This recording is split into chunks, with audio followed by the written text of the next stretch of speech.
os presentes e também os distantes, né? Aí está a Valnice. Olá, Valnice, bom dia. A Cristel, lá desde o Chile. O One Doctor, deve ser o Marcos e a Petra. O Pedrinho, com a Ana, não sei se a Aninha está também. O seu Pedro, a senhora Elza, Valéria, muito bom dia e muito bem-vindos a esse tempo nosso.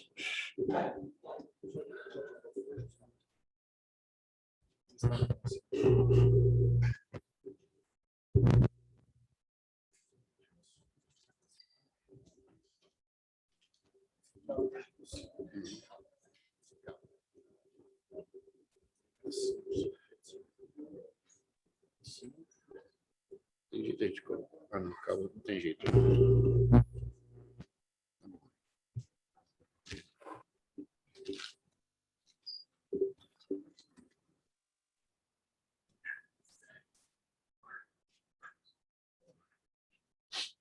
Eu tenho entendido que no domingo passado o Tiago esteve compartilhando sobre o livro de Hebreus, mais especificamente sobre o capítulo 4, certo, Tiago? E eu falei com ele que vou dar continuidade no mesmo texto. Durante a semana estivemos conversando e eu gostaria de compartilhar, talvez, com certeza, algumas coisas que ele já compartilhou vão ser mencionadas, mas também, com certeza, também serão mencionadas várias outras coisas que vocês ainda não ouviram.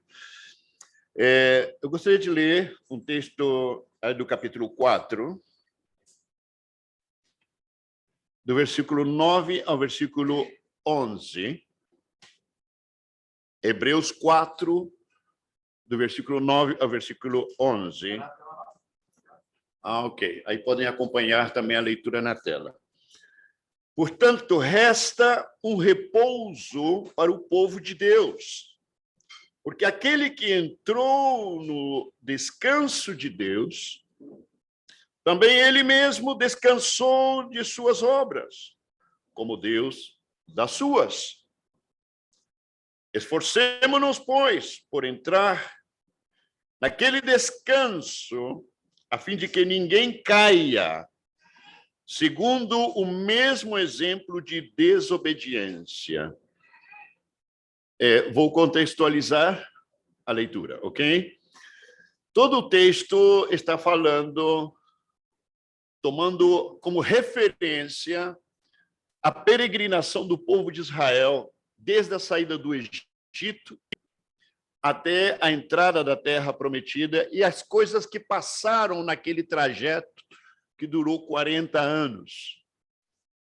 E eu gostaria também de lembrar e enfatizar para vocês de que tudo aquilo que aconteceu na saída do povo de Israel do Egito, da liberação, né, da escravidão, até a entrar na Terra Prometida, aquilo é uma figura profética do que é, ou do que passou e segue passando e que passará com a própria igreja. Tudo aquilo são figuras proféticas do que é a vida, a realidade da igreja na atualidade, ok? E vários elementos, passaram muitas coisas, mas eu gostaria de destacar alguns elementos que são bastante evidentes desta figura para nós no dia de hoje. Nós sabemos que a saída do Egito foi baixo uma intervenção milagrosa, uma intervenção sobrenatural de Deus. Vocês se lembrarão se viram filmes, ou leram a história, ou ouviram a história, de como Deus enviou 10 pragas no Egito, na forma como Deus executou juízo sobre a nação do Egito e sobre os deuses do Egito para produzir a libertação do povo. E naquela libertação do povo, logicamente, foi inaugurada aquela festa que se celebra todos os anos, que é a Páscoa judaica. Ela foi inaugurada justamente no mesmo dia da libertação do povo de Israel do Egito. E como eu espero que todos possam fazer a conexão, aquilo é figura da libertação que veio por meio de Cristo morrendo na cruz do Calvário. É interessante que naquela Páscoa judaica, o elemento central daquela Páscoa, daquela celebração, era chamado o Cordeiro da Libertação. O Cordeiro Pascual, ou o Cordeiro da Libertação, que era a figura de Cristo.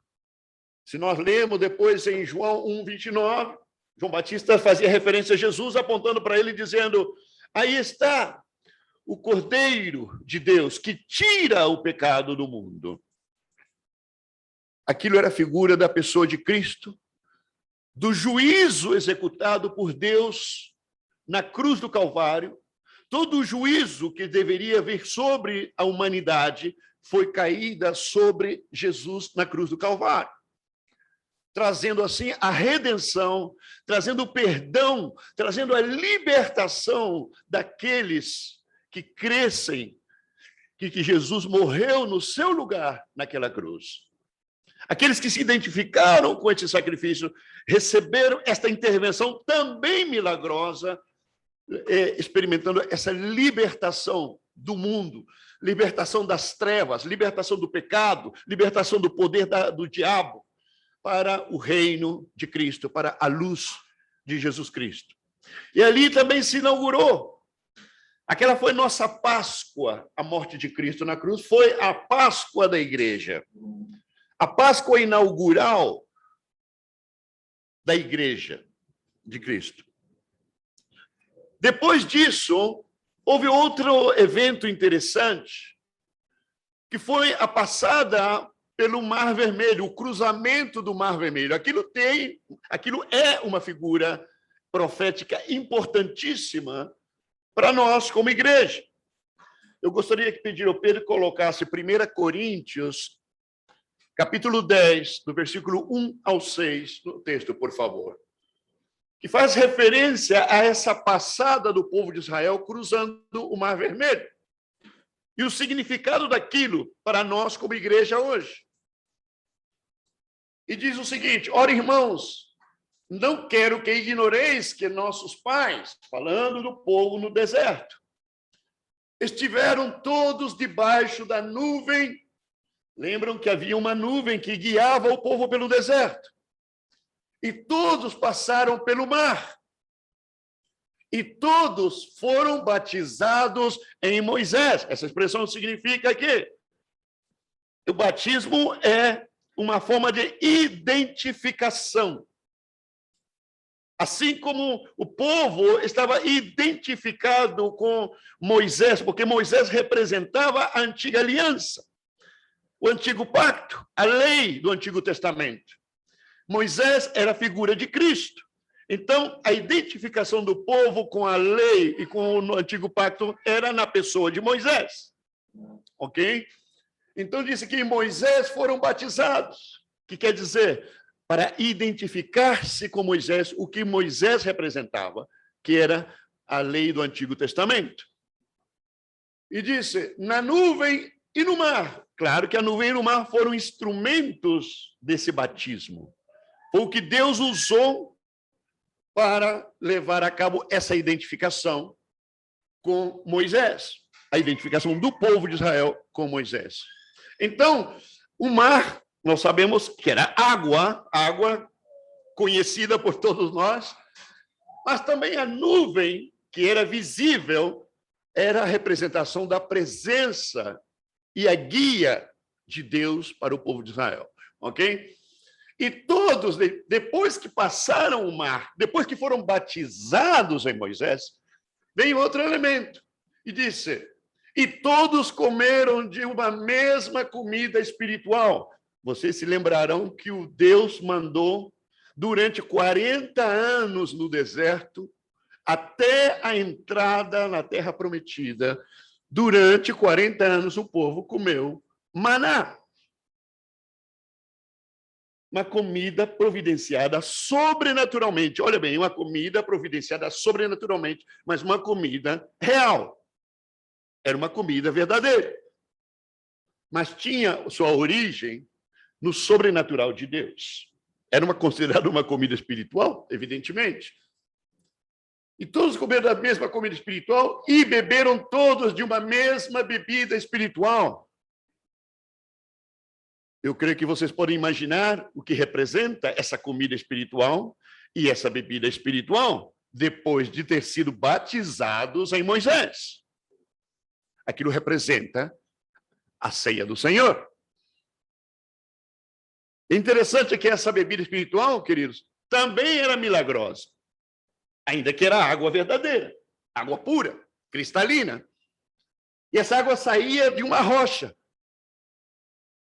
Agora, olha o interessante que diz o texto. E beberam todos de uma mesma bebida espiritual, porque bebiam da pedra espiritual que os seguia. E a pedra era Cristo. Imagina se durante 40 anos o povo se movia pelo deserto e de repente se acampava, baixava o acampamento e olhavam para trás, a rocha da qual manava a água estava ali. Caminhavam quilômetros e quilômetros durante semanas e semanas e de repente armavam um acampamento. Ali estava a pedra de novo, a pedra saindo água durante 40 anos. Em outra palavra, comeram comida real, beberam uma água verdadeira, água real, mas providenciada sobrenaturalmente, soberanamente por Deus. E o interessante é que ele diz que essa rocha que seguia, a rocha seguia o povo no deserto. E essa rocha era Cristo, diz. Aqui vemos evidenciado dois elementos importantes, querido. Elementos que hoje têm sido motivo de divergência para muitos cristãos. Que tem que ver com batismo e ceia.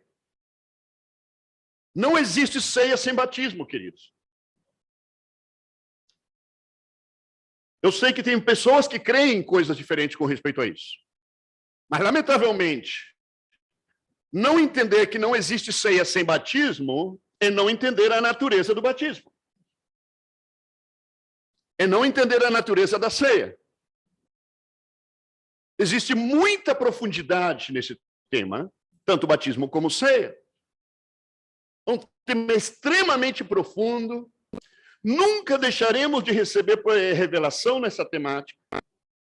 Mas hoje temos que reconhecer que hoje, em forma muito generalizada, não absoluta, mas existe muita leviandade com respeito a esses dois temas. E eu estou falando isso no seio da institucionalidade cristã.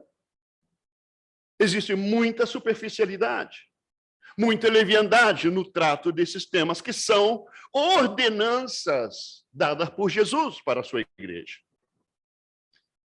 São temas que devem ser tratados como elementos de fé, extremamente sagrados, do qual demanda suma reverência e solenidade a participação disso. Insisto, lamentavelmente, isso tem perdido esta seriedade nos dias de hoje. E disse que essa rocha que seguia era Cristo. E disse, mas Deus não se agradou da maior parte deles. Deus não se agradou da maior parte deles. Por isso foram prostrados no deserto. E estas coisas, e isso aqui vem para nós, e estas coisas foram-nos feitas em figura, para que não cobicemos as coisas más, como eles cobiçaram. E Paulo diz, aquilo está de exemplo para nós. A conclusão desse texto, querido, é apostasia. O que aconteceu ali no deserto foi apostasia.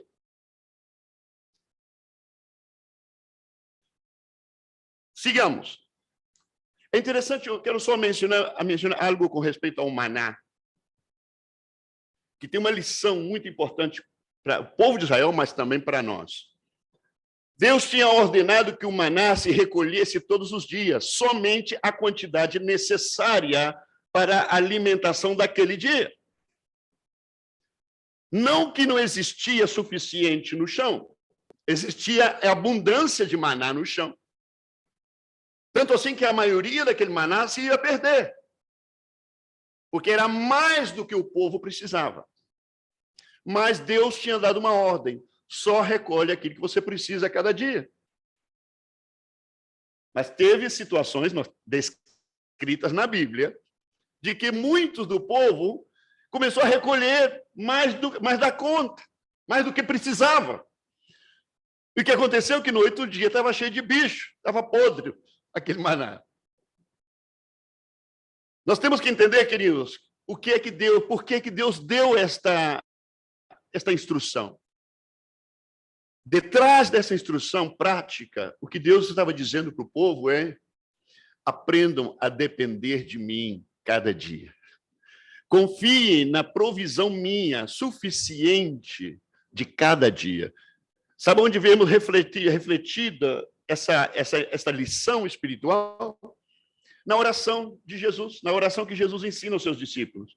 O pão nosso de cada dia, dai-nos hoje. O pão suficiente de cada dia, dai-nos hoje. E isso tem uma aplicação espiritual. Aquela necessidade diária que nós temos de Cristo é uma necessidade diária, queridos. Assim como é uma necessidade diária o alimento que nós comemos, o arroz e o feijão que comemos de cada dia. A oração de Cristo é essa: dependam de mim para o teu sustento, dia tras dia. Dependência diária e constante de Deus. Queridos, isso é uma demanda de Deus, tanto no Antigo Testamento, como para a igreja sua no Novo Testamento. Dependência de Deus para minhas necessidades espirituais, mas também dependência de Deus para as necessidades físicas e materiais. Dependência de Deus. E isto é uma lição importante, porque é uma das coisas mais difíceis para o ser humano. E não somente para aquele que não conhece a Deus. Essa mensagem é para aqueles que são de Cristo. E ainda assim, para aqueles que são de Cristo, é uma luta, é uma dificuldade, é um desafio permanente. Aprender a depender do Senhor para cada dia. E não depender daquilo que os seus olhos veem, não depender das probabilidades naturais, ainda que sejam reais. E falamos sobre isso outro dia com o Tiago, conversamos um pouco sobre isso. E muitas vezes as pessoas precisam de muita fé para depender de Deus para as suas necessidades materiais, necessidades financeiras. Necessitam exercer fé para isso. Mas temos entendido que a pessoa precisa de muito mais fé para fazer uso da abundância que Deus possa prover, do que fé para poder receber ou suprir a sua necessidade. Porque a tendência da autossuficiência no ser humano é algo marcado e é uma tentação permanente, inclusive para o Filho de Deus. É muito difícil para aquele que tem sobrando, para aquele que tem em abundância, ter fé, atuar pela fé naquilo que tem. É muito mais difícil. Mas a demanda da cruz é a mesma. A demanda de fé é a mesma, segue sendo a mesma. Mas passa um outro elemento mais. No deserto também houve rebeldia. O povo foi provado. Tiveram guerras, lutas. E tudo isso também, queridos, caracterizam o chamado nosso como igreja. E Cristo deixou claro isso. Falando que no mundo tereis aflições, e isso foi a mensagem para os seus seguidores. No mundo tereis aflições, mas ânimo, eu venci o mundo, disse Jesus. Então, não nos prometeu coisas boas nesta vida. Você não vai encontrar nenhum texto no Novo Testamento onde Jesus promete uma vida boa, sombra e água fresca para os seus seguidores. É todo o contrário, a mensagem dele era totalmente o contrário. Nós acabamos de cantar aqui. Ainda há uma cruz para levar. A porta é estreita. O caminho é apertado. Você não vai ouvir nenhum texto, não vai ver, não vai ler nenhum texto onde Jesus promete que a coisa ia ser fácil. Outra coisa que também já falamos aqui muitas vezes. Quem prometeu coisas boas nesta vida, quem prometeu que você ia bem, quem prometeu prosperidade nesse mundo, foi Satanás. E sabe o que, queridos? Ele segue prometendo isso. Tem vários templos, milhares de templos pelo mundo afora e no Brasil também, onde Satanás, detrás dos púlpitos, segue prometendo prosperidade e uma boa vida nesse mundo para você. E são milhares os que entram por esse caminho. São muitos os que entram por aí. Mas na vida cristã, também vamos ter vitórias. E vamos ter também, queridos, apostasia. O escritor de Hebreus, quando menciona esse capítulo, tanto o 3 e o 4, ele faz uma referência contínua do povo de Israel no deserto. E ele está desprendendo de todo esse texto, querido, dizendo: isso aconteceu com ele, mas isso é exemplo para nós também, disse o escritor de Hebreus. Cuidado, aconteceu com eles, e pode acontecer aqui também, disse o escritor de Hebreus.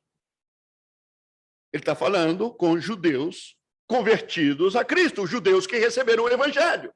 O livro de Hebreus foi escrito para os judeus que receberam o evangelho e que estavam no exílio, espalhados pelo mundo, muitos deles. O livro de Hebreus foi escrito para eles, para cristãos, não para pessoas nas trevas. E é interessante, eu gostaria, se pode colocar, Pedro, a modo de referência do que eu acabo de falar, o capítulo 3 de Hebreus, do versículo 7 ao 12, por favor. Obrigado. Disse: portanto, como diz o Espírito Santo, se ouvirdes hoje a sua voz, não endureçais os vossos corações, como na provocação no dia da tentação no deserto, onde vossos pais me tentaram, me provaram e viram por 40 anos as minhas obras. Por isso me indignei contra esta geração e disse: estes sempre erram em seu coração e não conheceram os meus caminhos, diz o Senhor.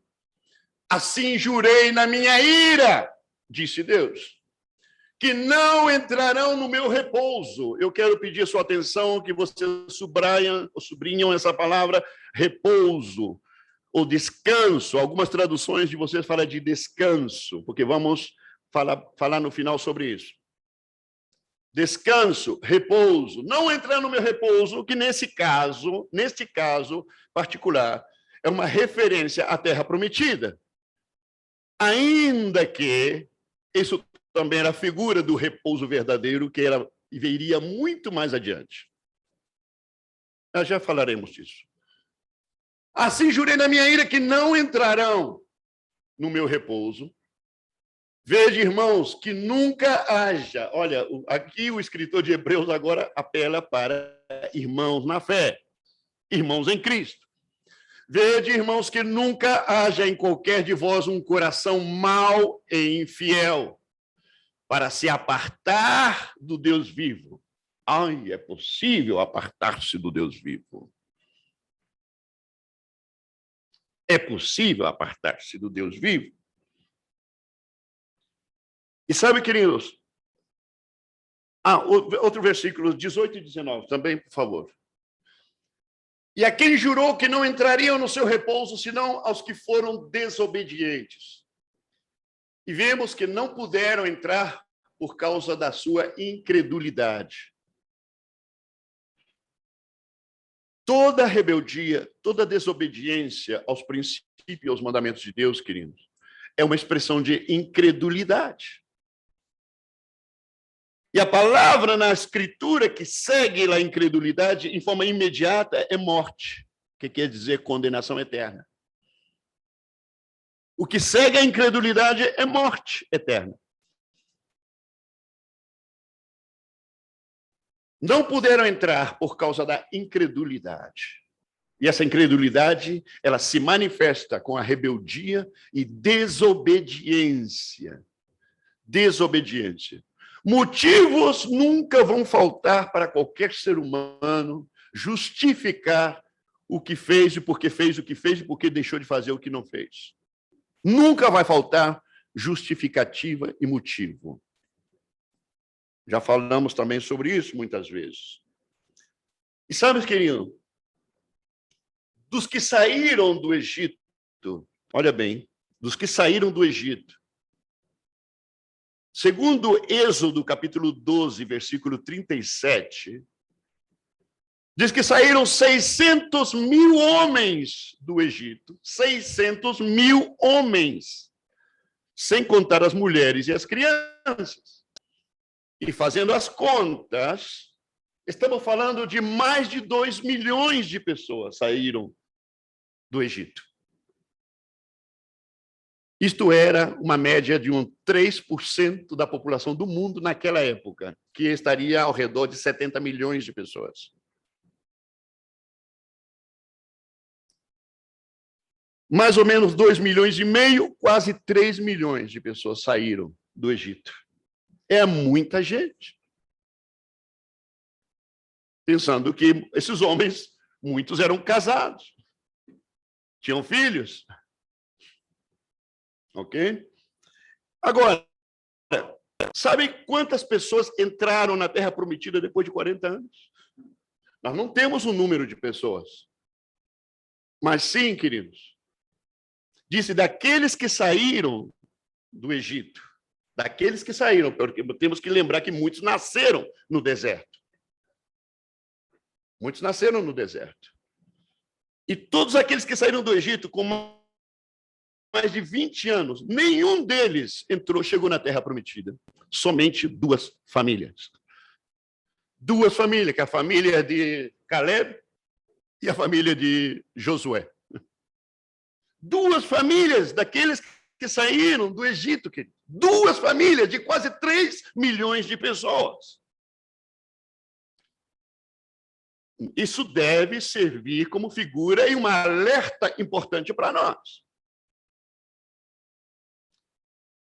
Em outra palavra, poderíamos estar falando de um remanescente. A palavra remanescente significa poucos. O resto é o significado da palavra remanescente. O resto.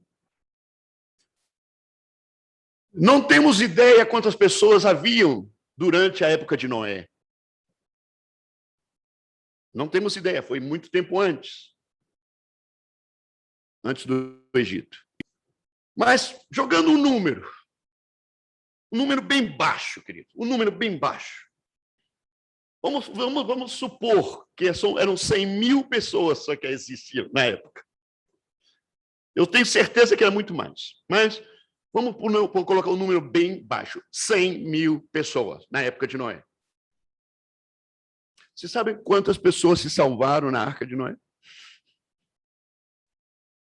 8 pessoas. 8 seres humanos somente se salvaram. E todo aquilo lá, queridos, aquilo foi juízo de Deus, aquilo foi intervenção e juízo de Deus. Inclusive, escutei uma das coisas mais aberrantes da minha vida, que faz uns 3 anos atrás, diz que surgiu um advogado nos Estados Unidos que levou a Deus aos tribunais, os tribunais americanos, processou a Deus por genocídio no dilúvio. Eu não sei quem era mais idiota, esse advogado que processou a Deus ou o juiz que aceitou a causa. Porque para processar a Deus, o cara tinha que crer que ele existe, porque senão não estaria processando ninguém. E se ele crê que Deus existe, ele tem que ser uma besta quadrada, porque não sabe com quem se está enfrentando. Você vê a loucura da situação? Eu estou falando de um caso real que aconteceu nos Estados Unidos.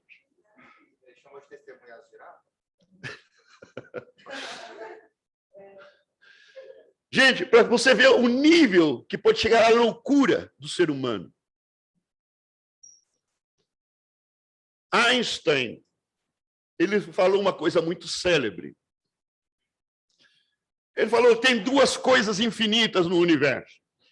Uma é o espaço sideral, a outra é a estupidez humana. Ainda que do espaço ele tem dúvida.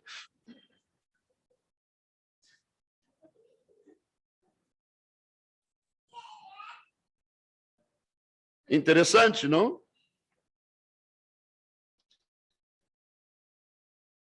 Querido, 8 pessoas entraram na arca. Isso, estamos falando de uma situação na qual Deus estava protagonizando com juízo sobre a terra. Outra vez vemos uma figura de remanescente aí. Outra vez vemos uma figura do remanescente, querido, do resto. Deus salvando o resto. E sabe o quê? Se você lê e estuda, como já temos estudado o livro de Romanos, você sabe qual é a conclusão do livro de Romanos? Que somente o resto, o remanescente, será salvo. Não somente do povo judeu, mas o remanescente da humanidade será salvo. Em outras palavras, poucos serão salvos. O resto será salvo. O que vai acontecer com a maioria, eu deixo para a sua imaginação.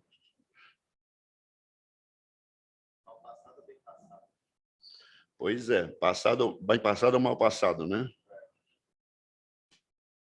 É interessante, somente eu em conclusão, quando chegaram perto da terra prometida, queridos, passou uma situação com Moisés, eu não quero entrar agora no que aconteceu, porque eu quero enfatizar outra coisa. É que Deus não permitiu a Moisés entrar na terra prometida. Isso tem um significado profético importante para nós.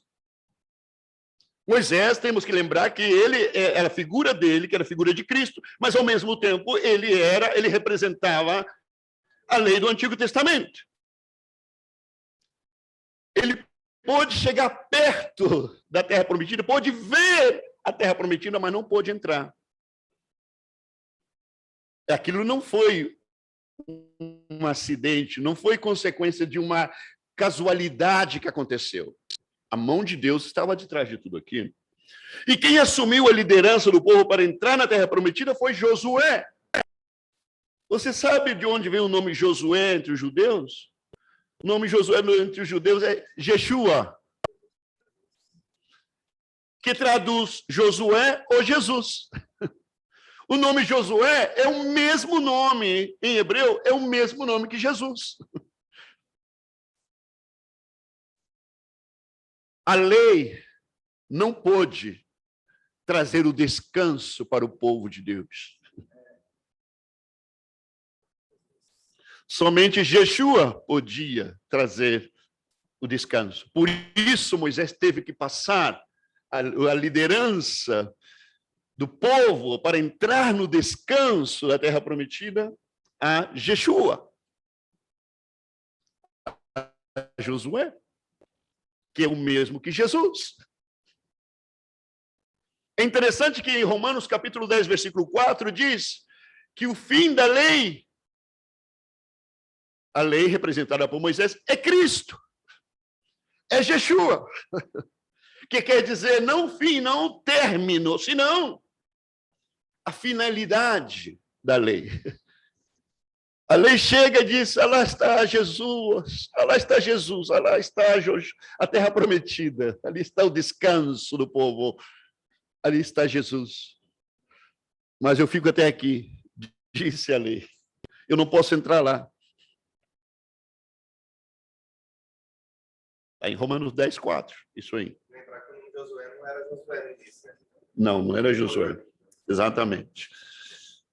Com isso, queridos, eu quero enfatizar para vocês esta palavra descanso, o repouso. Essa palavra em hebreu é Shabbat. Shabbat. E Shabbat significa o sétimo dia. Shabbat significa o sétimo dia. Agora, o sétimo dia, queridos, para o povo judeu, nós temos que lembrar que era o quarto dos mandamentos. Os 10 mandamentos era o quarto mandamento. E não somente era um mandamento qualquer, era um mandamento extremamente sagrado e penalizado, inclusive, com a morte para aqueles que violassem o sábado. O sábado era um dia sagrado. E era um ritual que se praticava sim ou sim. Era um mandamento sumamente importante da lei. Não era uma opção, guardar ou não guardar o sábado. E em referência ao nosso calendário, para vocês que ainda não sabem, se é que alguém não sabe ainda, o sábado, para os judeus, em relação ao nosso calendário, parte na sexta-feira, às 6 da tarde. E termina no nosso sábado, às 6 da tarde. Não é o sábado que nós temos, não tem nada a ver necessariamente com o sábado judeu. O sábado deles começa na sexta-feira nossa, às 6 da tarde, e termina no sábado, às 6 da tarde, porque esse é o sétimo dia para eles, e esse sétimo dia significa Shabat, e Shabat, sétimo dia, significa repouso, significa descanso. E eu quero chamar a sua atenção sobre essa palavra, o sétimo dia, o Shabat, o descanso do povo de Deus. Ok? É importante doutrinalmente isso. Shabat, S-H-A-B-A-T. Shabat. Que é o sábado judeu, o sábado judaico, ok? O povo judeu, eles tomam como base não somente a ordem dada por Deus em que seja guardado esse dia como um dia sagrado, mas também no fato que Deus criou o mundo em 6 dias, olha bem, e disse que Deus descansou no 7º dia. Eles se baseiam ali. Se você ler lá no Gênesis, diz, e foi o 2º dia, à tarde e amanhã. E foi no 3º dia, à tarde e amanhã. Interessante que o dia deles começa na tarde e termina no outro dia. Por isso, eles têm o calendário desta forma, porque assim está escrito em Gênesis, ok? Então, é interessante que ele disse que Deus descansou no 7º dia. Agora, por que Deus descansou no 7º dia, querido? Será que Deus precisava descansar? Ou houve, talvez, um propósito por Deus ter descansado no 7º dia? Será que tinha que ver com ele ou teria que ver conosco, o 7º dia? Deus não descansou porque precisava descansar. Ele descansou para marcar uma referência para nós, do que nós deveríamos fazer. Agora, hoje é normal, de forma normal no calendário secular, todo mundo, né, trabalha 6 dias na semana e descansa um dia da semana. Um 7º dia, claro que o 7º dia do nosso calendário é o domingo, né? Não tem nada a ver com o calendário dos judeus. Porque para os judeus o domingo, queridos, olha bem, sábado às 6 da tarde, olha bem, sábado às 6 da tarde começa o 1º dia da semana para os judeus. E termina domingo às 6 da tarde, o 1º dia da semana. Bom, sigamos. Então, era um ritual sumamente importante, ok? Agora, interessante, queridos, é que o Shabat para os judeus, olha bem, presta muita atenção nisso.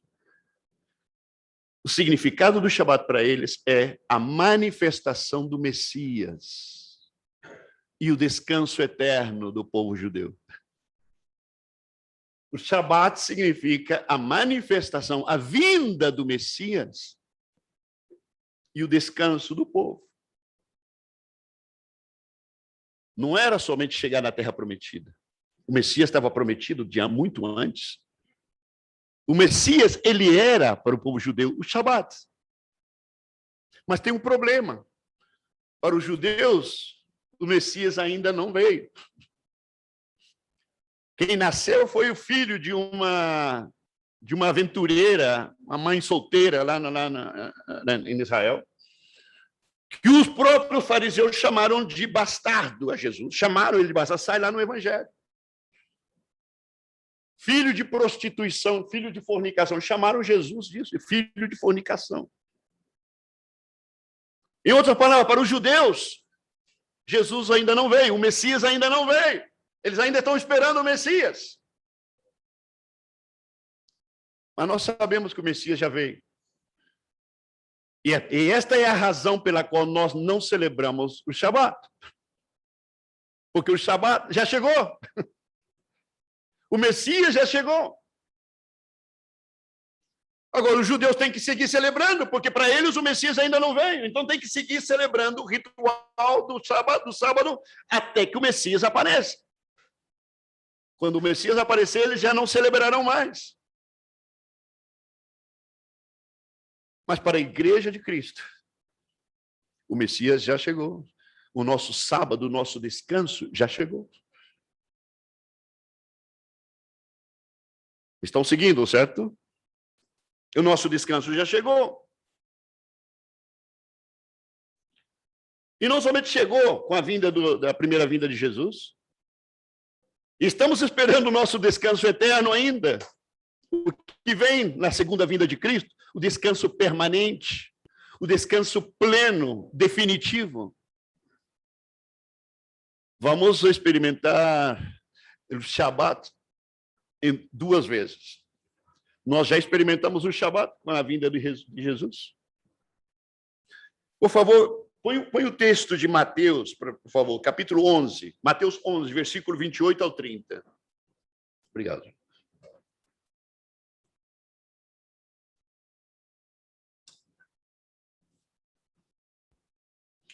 Olha o que diz aí, palavras de Jesus. Olha o Shabat falando.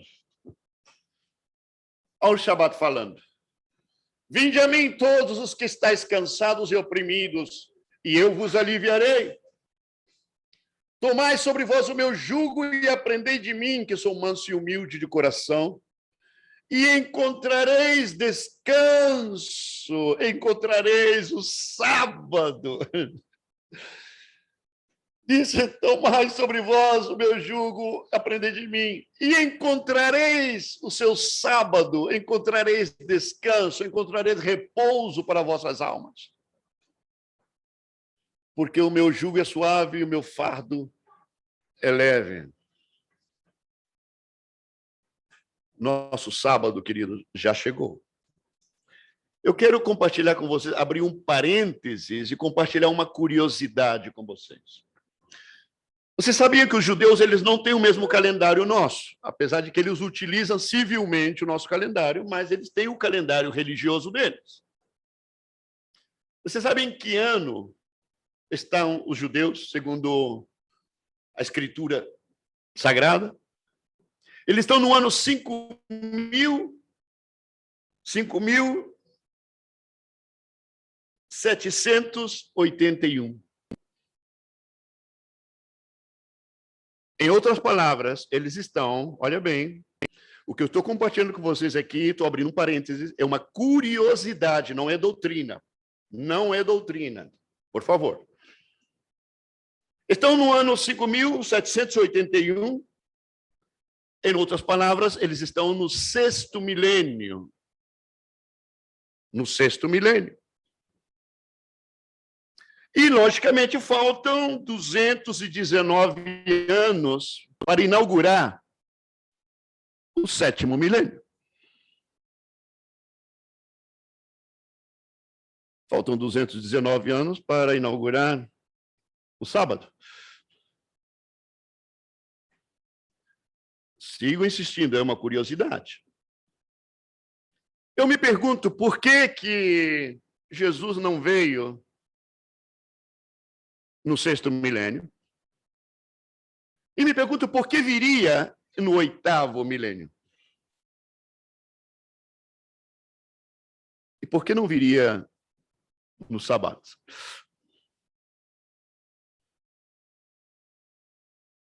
Curiosidade, somente.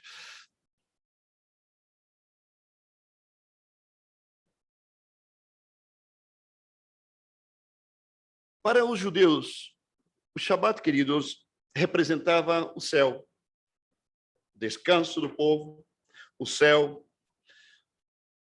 O Shabat era santo. O Shabat representava a adoração, contemplação e deixar, em termos práticos, para ele, as coisas terrenais de lado. Olha bem, representava deixar as coisas terrenais de lado para que aquele dia sagrado fosse dedicado a Adonai, dedicado a Deus. Ok? Agora, isso não difere em absoluto do significado que tem o nosso Shabat, que é o próprio Cristo. Cristo representa para nós justamente isso, a segurança do céu, a santidade, representa para nós a verdadeira adoração, a contemplação. Olha bem, e deixar as coisas terrenais para viver as coisas espirituais. Viver a Cristo significa deixar o mundo, estar no mundo, mas não ser do mundo. Essa é a identidade nossa, está marcada na Escritura. Que aqueles que são de Cristo, eles estão no mundo, mas não são do mundo. Porque são regidos por códigos infinitamente superiores que procedem lá de cima. Nós não somos regidos por códigos deste mundo, somos regidos por códigos que procedem lá de cima, procedem de Deus. Há códigos naturais nesta vida terrenal, da qual nós nos sujeitamos, assim como Cristo se sujeitou na sua condição humana, mas os códigos pelos quais somos regidos estão infinitamente superiores a esses.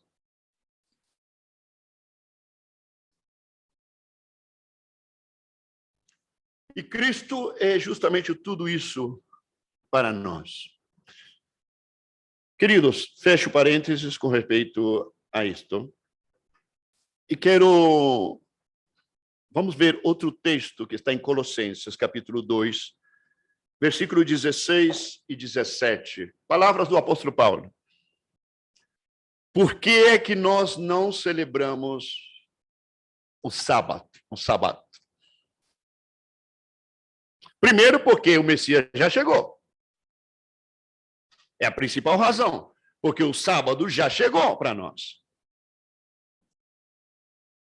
E vai voltar uma segunda vez o sábado para nós. E esse sábado será definitivo. E olha o que o apóstolo Paulo está falando para a igreja de Colossos, que é uma igreja gentia, um povo originalmente pagão. Disse, portanto, ninguém vos julgue pelo comer ou pelo beber, ou por causa dos dias de festa, ou da lua nova, porque a lua nova determinava as festas judaicas, ou dos sábados. Ninguém os julgue com respeito a guardar sábados. Existe por aí uma igreja, não sei se como chamá-lo bem, que diz crer no Messias, que o Messias já está aqui, o sábado já está aqui, mas seguem praticando o ritual do sábado.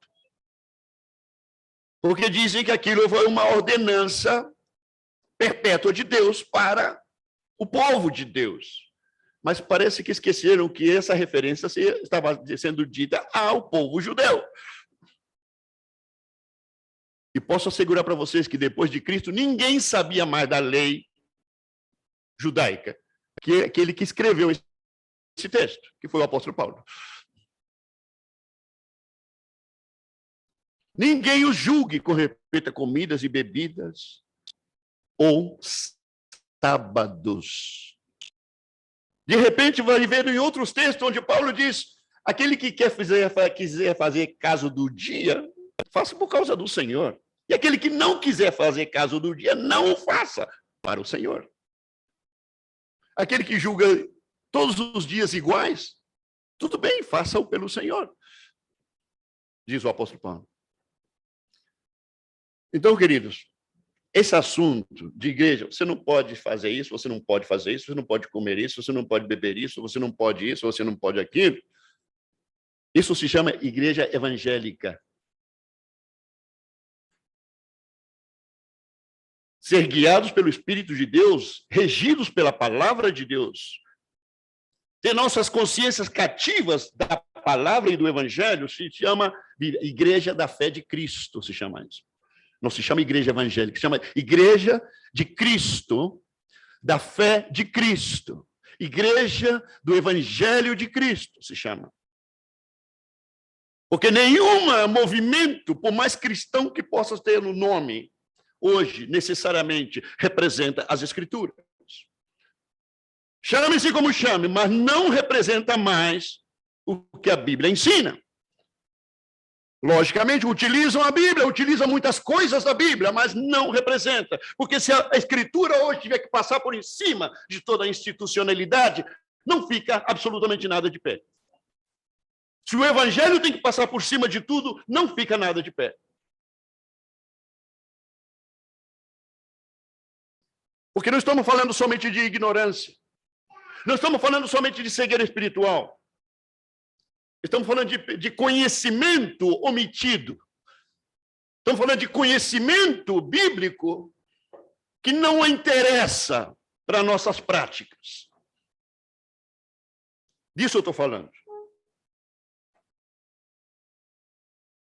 Uma vez que fomos justificados, queridos, por meio da morte e a ressurreição de Cristo, nós entramos no descanso. Entramos no descanso. E eu quero repetir algo que já foi pregado 2 ou 3 vezes aqui nos últimos meses. Esse descanso na justificação com a qual fomos justificados em Cristo. Temos que lembrar disso sempre. Nós fomos justificados pela justiça, que quer dizer, pela retidão, pelo caráter íntegro, pela perfeição de vida de Cristo.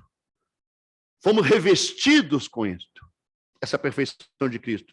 Nada que ver com o que tenhamos feito ou o que vamos fazer. Aquilo que foi revestido em nós, que chama a justiça de Cristo, tem que ver com o caráter de Cristo com o qual nós nos vestimos. E esta é a base do nosso descanso. É sobre isso que nós descansamos a nossa salvação. Naquilo que foi incorporado em nós, sobrenaturalmente, na justificação. Que tem que ver exclusivamente com o que Cristo é e com o que Cristo fez. Aquilo que tem que ver com a pessoa dele em nós. Esta é a base na qual nós somos aceitos por Deus. Esta é a base sobre a qual tudo que nós vivemos neste mundo vai ser tomado em conta para a salvação, está baseado exclusivamente nesse revestimento de Cristo. Não no que nós fizemos, deixamos de fazer ou vamos fazer. É importantíssimo entender isso. Porque tem muita gente aí lutando e trabalhando, arrebentando o lombo na obra de Deus, para poder garantir a salvação. Ou para garantir a aceitação da parte de Deus.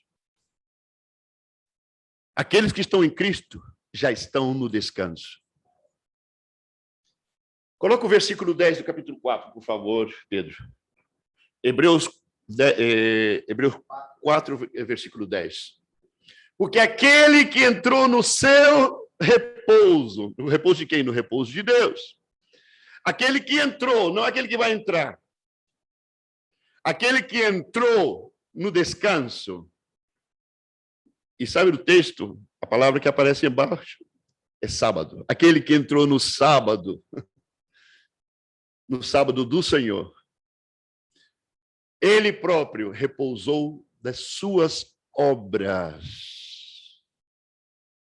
Se você entrou no descanso de Deus, Lembre-se disso. O teu descanso eterno, que já começou agora, por estar em Cristo, está garantido por ter entrado no descanso dele, por uma obra realizada por ele, não pela obra que você faz ou vai fazer. Você só pode descansar de verdade na segurança da vida eterna, na segurança da salvação, na segurança da tua relação com Deus, da tua filiação com Deus. Você pode só descansar nesta verdade se você verdadeiramente entrou biblicamente no descanso de Cristo, no descanso do Messias.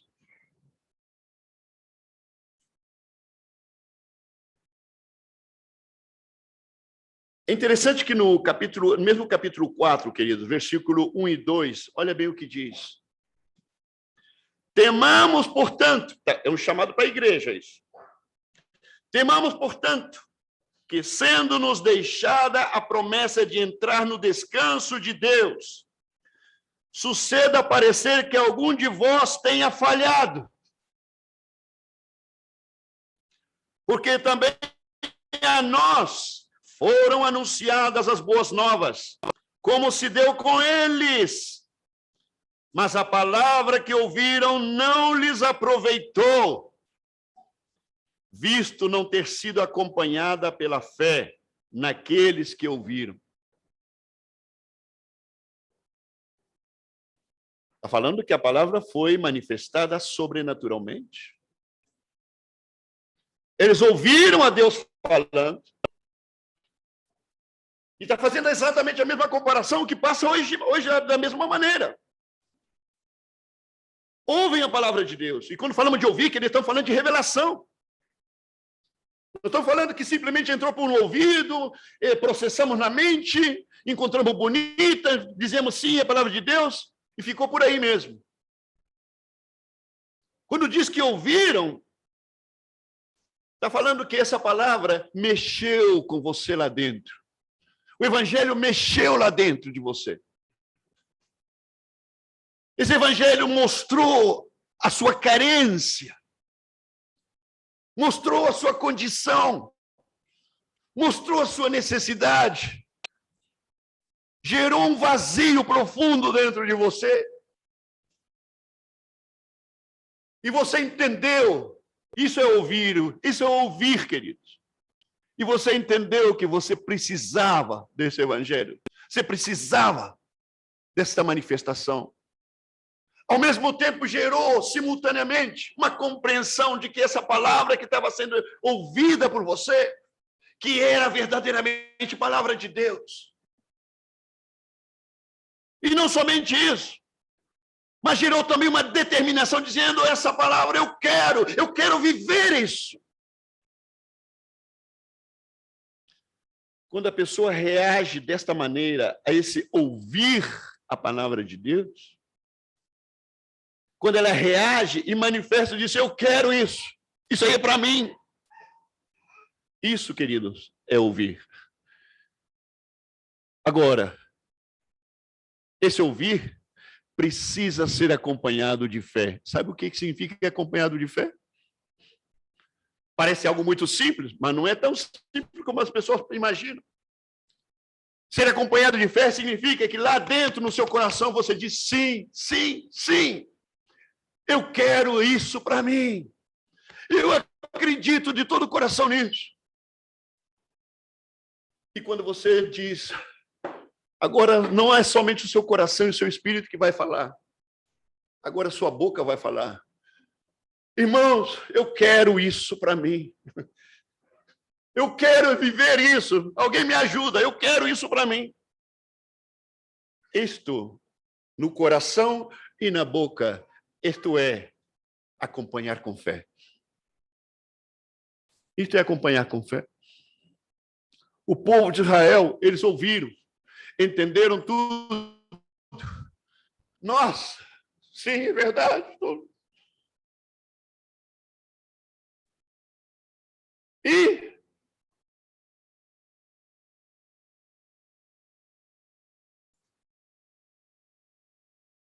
endureceram o coração e seguiram o seu próprio caminho. Passa exatamente a mesma coisa hoje. Exatamente a mesma coisa.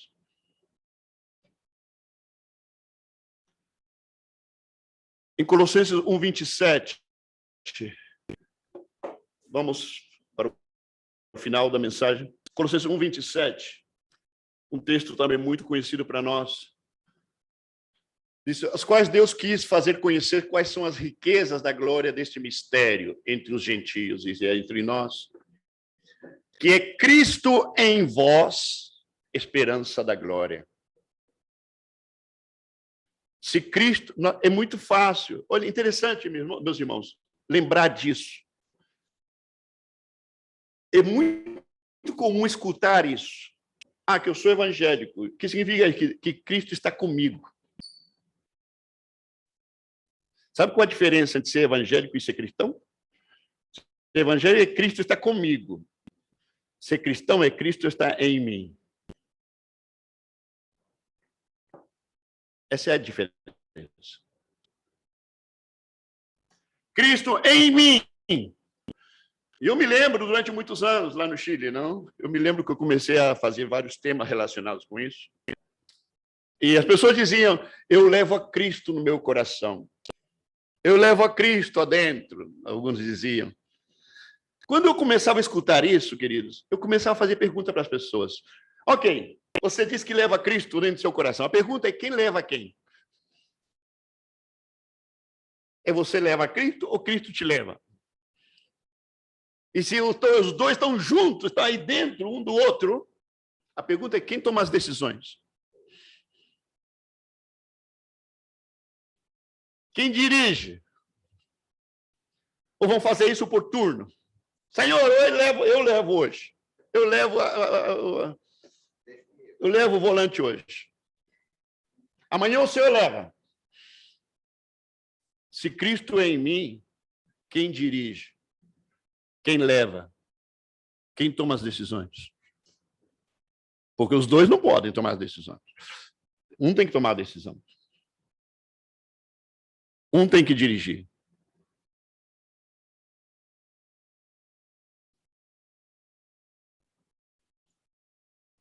Sabe, uma das grandes verdades que nós temos compartilhado nos seminários, está baseada no texto, não precisa colocar, está baseada no texto de capítulo 3 de Gênesis, versículo 22 ao 24.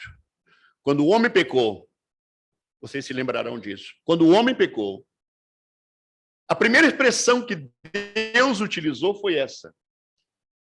O homem agora é como um de nós, sabendo o bem e o mal.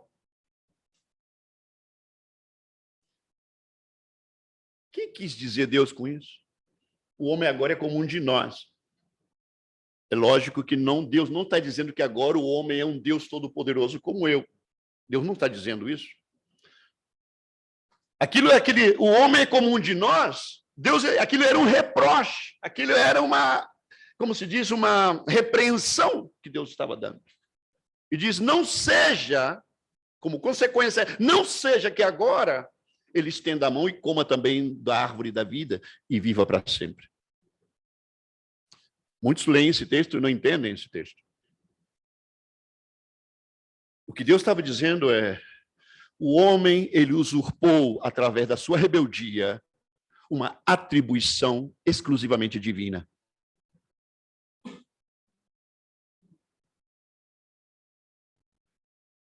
Dentro desse conhecimento empírico que ele tem do bom e do mal, do bem e do mal, agora ele usurpou uma atribuição divina. Ele não atribuiu todos os atributos divinos, ele usurpou uma atribuição divina. Sabe qual era essa atribuição? A de julgar ou decidir. Decidir hoje é parte da nossa linguagem como uma coisa mais comum do universo. Todo mundo anda decidindo coisas. Mas sabe o quê? Tenho uma novidade para você. Nunca foi plano de Deus. Nunca esteve no coração de Deus que nenhum ser humano decidisse coisa alguma. Sabiam disso?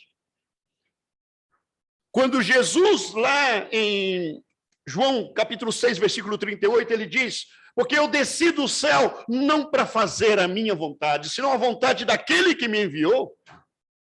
Ele estava deixando claro isso. O que Deus criou o homem, Deus criou o homem para que o homem o conhecesse, que conhecesse a Deus e conhecesse a vontade de Deus. E para isso precisava comunhão íntima. Para isso precisava uma relação íntima com Deus. Assim conheceria Deus, conheceria as inclinações de Deus, as prioridades de Deus, conheceria a vontade de Deus e viveria em obediência, fazendo a vontade de Deus. Assim como Cristo disse que desceu do céu para viver como homem, não para fazer a sua vontade, senão a vontade daquele que o enviou. A referência é o próprio Cristo, em sua humanidade. Esse sempre foi o plano de Deus, queridos. E eu quero que vocês entendam o seguinte: nós não somos sócios de Deus. Deus não nos criou, não nos fez converter para dizer, agora sentemos aqui na mesa, vamos negociar. Eu quero escutar algumas sugestões suas, você que está recém-convertido. Vamos negociar, vamos trocar umas ideias aqui e vamos chegar a alguma conclusão do que é que a gente vai fazer com a sua vida. Mas sabe o quê? As pessoas não dizem isso, mas vivem com esse entendimento. Praticam esse entendimento. Que o mundo anda decidindo as coisas. O que Deus falou, o homem agora é como de nós, sabendo o bem e o mal. O que Deus está dizendo a partir de agora, o homem se endeusou, ele roubou uma atribuição que só pertence a Deus, que ele agora vai decidir o que ele vai fazer, ele vai decidir o que é o bem e o que é o mal, ele vai decidir o que é certo e o que é errado, ele vai decidir o que é justo e o que é injusto, ele vai decidir o que é mentira e o que é verdade, ele vai decidir o que é céu e o que é o inferno, ele vai decidir se ele vai ou não vai para o inferno, ele vai decidir tudo agora na vida dele. E sabe que isso esteja acontecendo no planeta inteiro, uns 7 bilhões de pessoas no planeta, não é novidade. O que não pode ser novidade é que isso esteja acontecendo em igrejas que dizem ser igrejas de Cristo. Parece que eu estou falando uma aberração aqui, porque parece que eu estou falando da coisa mais normal do mundo, é que o cristão decide o que fazer com a vida dele. O cristão que crê que pode decidir o que fazer com a vida dele, ele não entendeu absolutamente nada. Não entendeu absolutamente nada. Nós fomos criados, fomos convertidos das trevas para a luz, querido, para viver em comunhão íntima com o Senhor. E quando estamos vivendo momentos difíceis, devemos aprender, os nossos corações têm que estar inclinados a clamar a Deus, para que nós possamos manter esse ligamento, essa conexão com Ele, essa comunhão íntima com Ele, para seguir ouvindo a sua voz, seguir entendendo os seus caminhos, seguir entendendo a sua vontade, porque fazer a vontade de Deus, querido, para o cristão, é a razão da sua vida. Não existe outro motivo para que ele viva. Tudo se simplifica nisso. Fazer a vontade de Deus. Conhecer a Deus, conhecer a sua vontade, para viver em obediência à vontade de Deus. Não é para trocar ideias com Ele. Não é para sugerir coisas para Ele. Na nossa debilidade humana como cristãos, temos muita falência, temos muita cegueira espiritual ainda. Temos muita ignorância, temos muita cegueira, queridos. E é por isso que nós precisamos insistir nesta verdade. Insistir diante do Senhor. Senhor, o que devo fazer aqui? Não é somente com quem vai casar, não é somente para que cidade você vai mudar, é para tudo. Para estar aqui compartilhando com vocês, durante a semana, eu tive que ir muitas vezes durante a semana para ter momentos meus de oração, pedindo a Deus. Senhor, eu tenho centos, ou talvez milhares de temas que eu poderia compartilhar e pregar, e que eu sei que são necessidade da congregação, mas coloca a tua palavra no meu espírito, coloca a tua palavra no meu coração, na minha mente, na minha boca. Eu quero compartilhar aquilo que o Senhor quer que eu fale. Queridos, isso sempre que eu tenho que pregar é a minha oração constante. Não é algo que eu perguntei ontem à noite, não. Eu venho perguntando a semana inteira para Deus o que eu devo compartilhar. E às vezes demora, passa segunda, terça, quarta, e ainda não sei. E às vezes chega na quinta ou na sexta, ainda não sei. E às vezes chega no sábado, sim. Às vezes, inclusive antes. Vem aquela convicção no coração de compartilhar. Apesar das limitações suas e minhas, assim devemos viver. Senhor, eu não sei o que fazer aqui. Senhor, o que eu faço nessa situação aqui de família? Senhor, o que eu faço nessa situação laboral aqui? Senhor, me mostra. Eu sou ignorante. Sou limitado, sou desajeitado, Senhor. Eu sou duro de entendimento, Senhor. Me mostra. Sabe, queridos, se o seu coração está conectado com Cristo, de verdade, você ora assim, Ele vai trazer orientação e direção na sua vida. Nós somos chamados cristãos por isso. É o que caracteriza o verdadeiro Filho de Deus, é isso. Não fazer coisas para Deus, não está, fazer coisas vai ser resultado, consequência. Está ativando em diferentes coisas na igreja e tudo isso é parte. Mas ser cristão, querido, é isso. Conhecer a Cristo, conhecer a sua vontade e obedecer a sua vontade. Tudo se resume de forma simples, é nisso. Mas estamos falando de uma experiência profunda de relação, de comunhão, uma experiência sobrenatural, espiritual. É simples, mas é profundo. É muito profundo. Eu não preciso mostrar o texto, vou só mencionar. Já mencionei João 6,38, Jesus disse, eu desci do céu não para fazer a minha vontade, senão a vontade daquele que me enviou. Romanos 8,14, querido, diz que todos os que são guiados pelo Espírito de Deus, olha bem, todos os que são guiados pelo Espírito de Deus, estes, somente estes, são filhos de Deus. Está em Romanos 8,14. Em Efésios 2, versículo 9 ao 10, diz que por graça sois salvos, por meio da fé, e isso não de vós, é dom de Deus. Não de vós, não por obras para que ninguém se glorie, que quer dizer que ninguém reclame mérito. Aquilo que eu falei faz um momento para vocês. É a justiça de Cristo em nós, a base sobre a qual nós somos sustentados para a salvação. Não o que nós fizemos ou vamos fazer. Por graça sois salvos mediante a fé, e isso não de vós, é dom de Deus. Não por obras, não pelo que você fez, não pelas coisas boas que você realizou, não pela conduta maravilhosa sua, não. Ainda que tudo isso deve ser evidência de quem você é.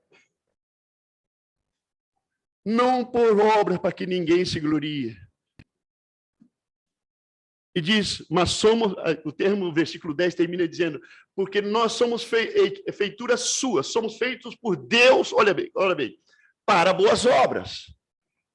Mas de qual boas obras está falando? Você falou que não é por obras. As obras que de antemão Deus preparou. Olha bem, as obras que ele de antemão preparou para que nós andássemos nelas. Então, queridos, tudo se resume nisso. Conhecer a Deus, conhecer a vontade dele, para conhecer essas obras que ele preparou de antemão, para que não andemos perdidos como baratas tontas, fazendo de tudo coisa boa, pensando que estamos agradando a Deus. Nós precisamos conhecer a vontade dele. E isso é uma lição para toda a vida. Todos nós somos carentes nisso, todos nós sem exceção. Mas se nós não temos claro a importância disso, estamos vivendo perigosamente, ou como diria Tiago, talvez miseravelmente salvos.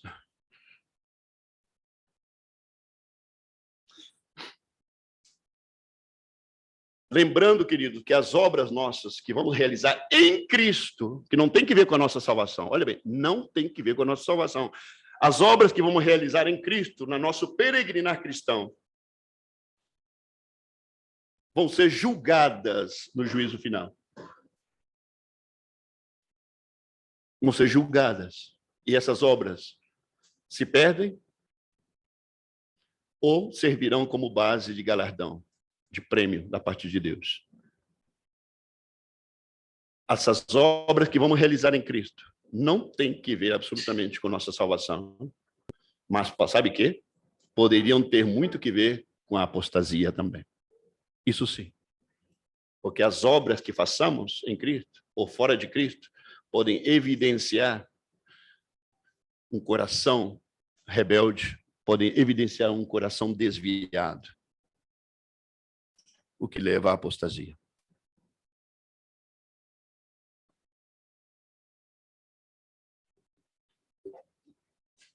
Conhecer a Deus, conhecer sua vontade e obedecê-las. Isso é tudo. Tudo se resume nisso.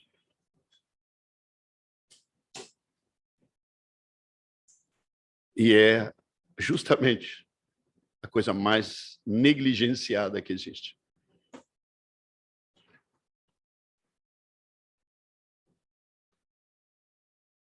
Podemos cantar uma canção ainda?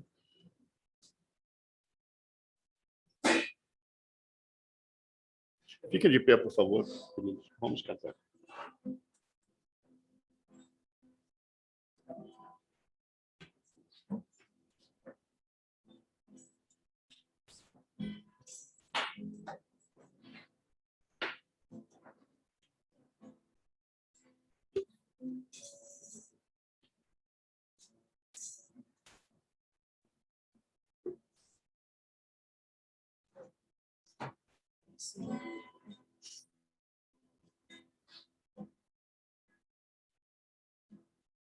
Há um lugar de descanso em ti, há um lugar de refrigério em ti,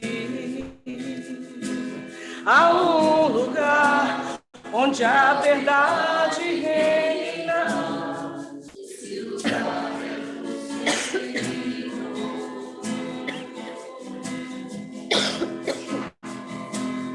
Há um lugar onde as pessoas não me conheciam. Há um lugar onde eu ouço teu Espírito. Há um lugar de vitória e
Esse lugar é o Senhor. Esse lugar é o Senhor.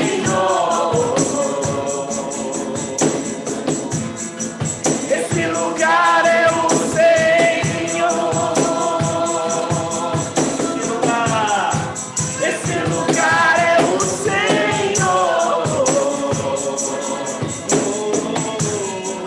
Esse lugar é o Senhor.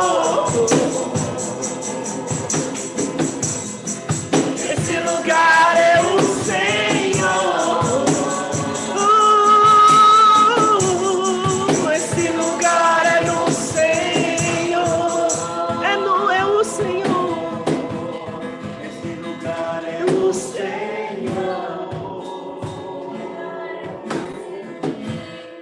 Esse lugar é o Senhor. Esse lugar é o Senhor.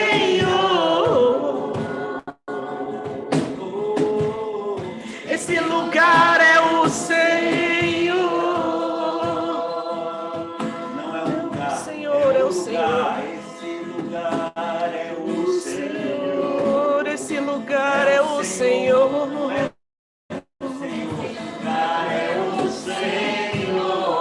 Esse lugar é o Senhor. É o nosso trabalho. É o Senhor. Esse lugar é o Senhor. Esse lugar é o Senhor. Ele é a nossa rocha. Amém, Jesus. Esse lugar é o Senhor. Esse lugar é o É a Senhor. nossa causa maior. Esse lugar é o Senhor. Esse lugar é o Senhor. Esse lugar é o Senhor. Esse lugar é o Senhor. Príncipe da paz. Esse lugar É o Senhor.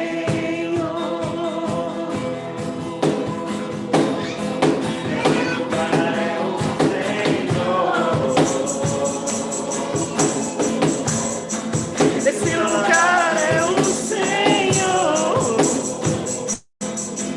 é aquele que nos guia. Esse lugar é o Senhor. É aquele que nos transforma a cada manhã. Esse lugar é o Senhor.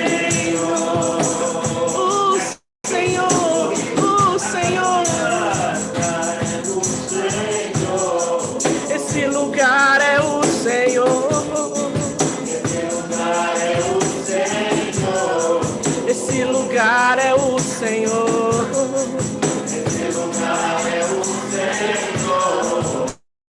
Esse lugar é o Senhor. É o Senhor.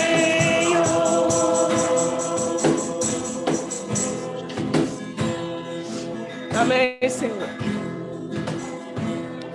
E é nesse descanso, Senhor, que nós encerramos, Pai, mais um dia de compartilhar, de ser ministrados pela Tua palavra, Senhor. Por isso nós te louvamos, Senhor, porque esse tempo é um privilégio, Senhor, que o Senhor nos dá. É um tempo de descanso para o nosso espírito, nossa mente, nosso coração, Pai. Que nós possamos, Senhor, ainda compartilhar muito mais ainda desse momento, Senhor Jesus, com os irmãos. Em nome de Jesus, eu oro e agradeço, Pai. Antes de terminar o culto, vou dar umas informações.